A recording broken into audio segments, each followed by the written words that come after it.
In this week's episode of Breaking Eggs, Walter White and Jesse create the most potent soufflé. Our chemistry commentators, Amanda, Catherine, and Joyce, will be leading us on this adventure.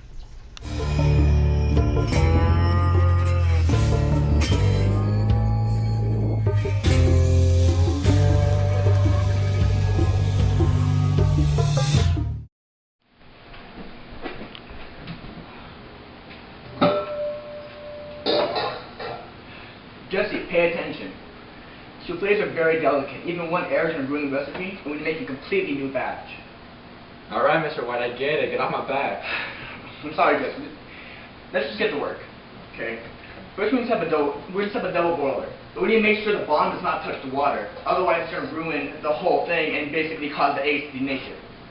Okay. But first, we need salt in the bottom, so that way the temperature will rise and it will make the tempering more efficient. So we're going to add the salt.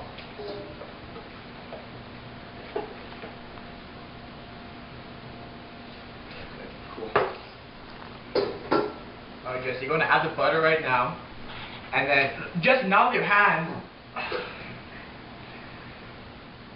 Alright, okay, let's go. Okay, grab the vanilla, don't touch the vanilla, grab the sugar, and add them both to the bowl. Okay? Now we're going to mix it with a wooden spoon until it's completely melted. You understand? Mm-hmm. Okay, don't mess this up.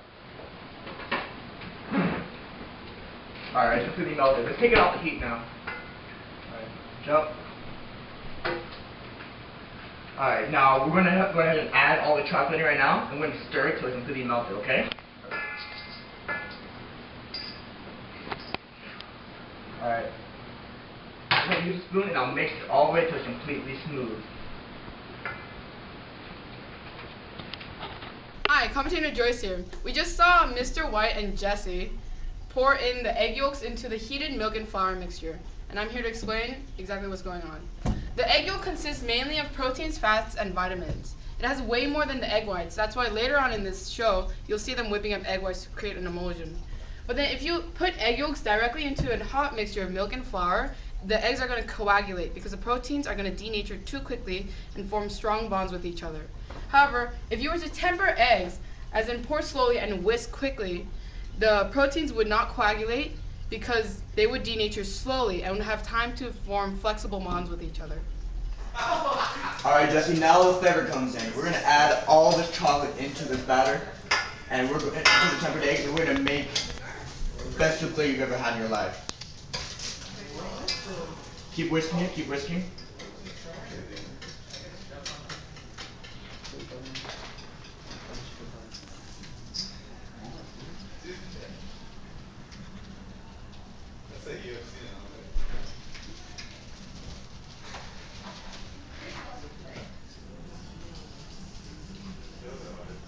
Alright, Jesse, good enough.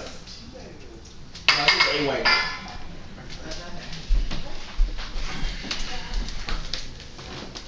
Alright, Jesse, this is an emulsion.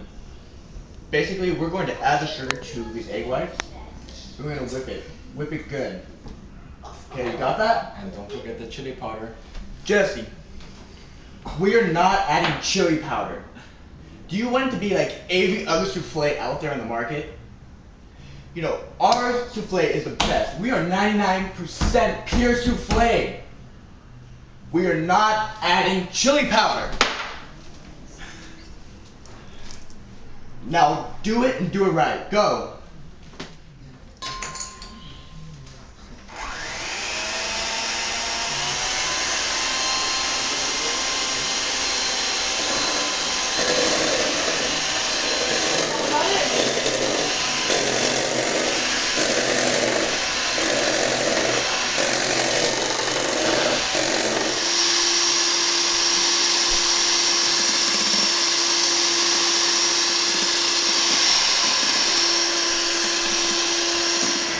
Alright, Jesse, keep this up while you grab the batter.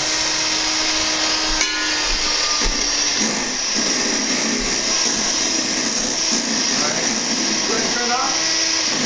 Okay.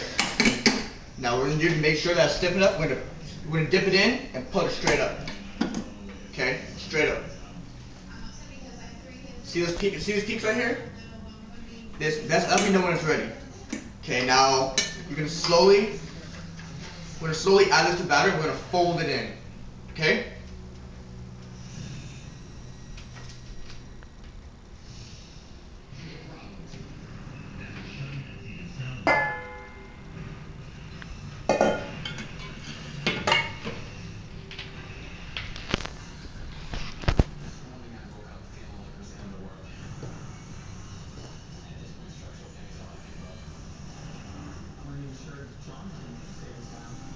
Joyce, that was so cool how they made those egg whites so fluffy. Why did that happen?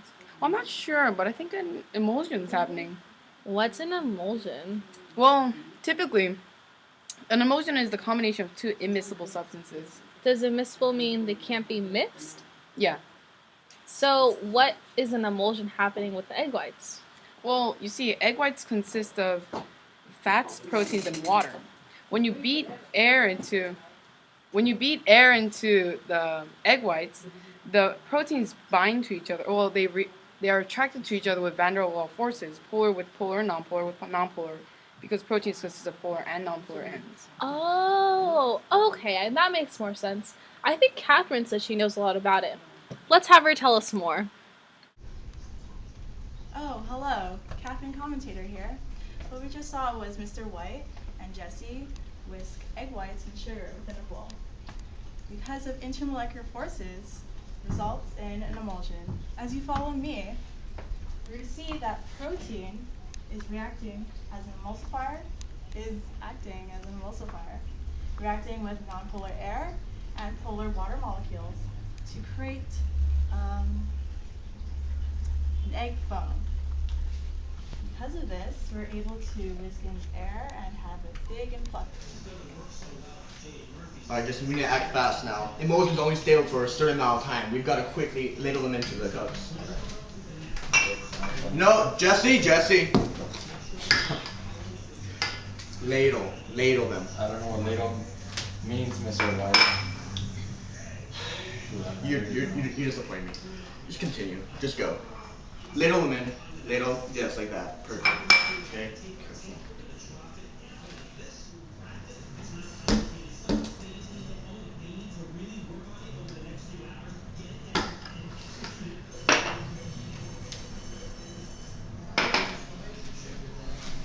Let's grab the pan. Okay, ready to be put in now. Do this.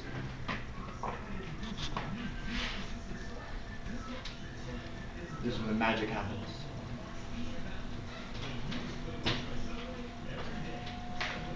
This has to be precisely 375, not a degree above, not a degree below.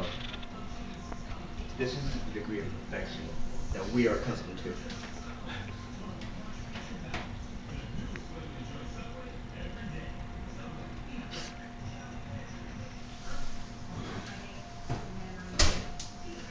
Teamwork. High five. Yeah. Alright, Jess, let's do this.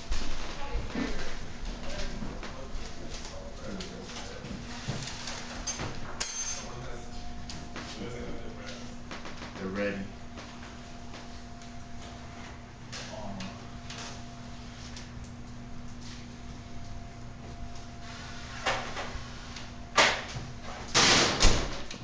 Hi guys, Commentator Amanda here. So we just watched Jesse and Mr. White pull out an awesome looking souffle, so we're going to talk about why it rose.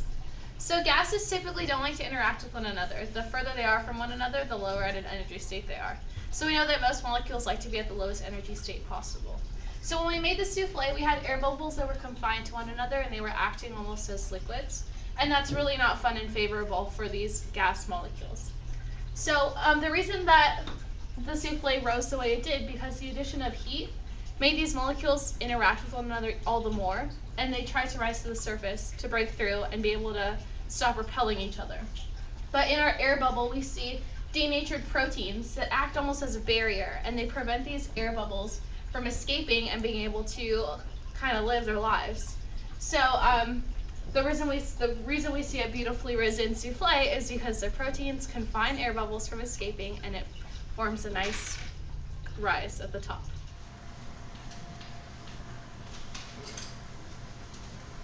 Cheers.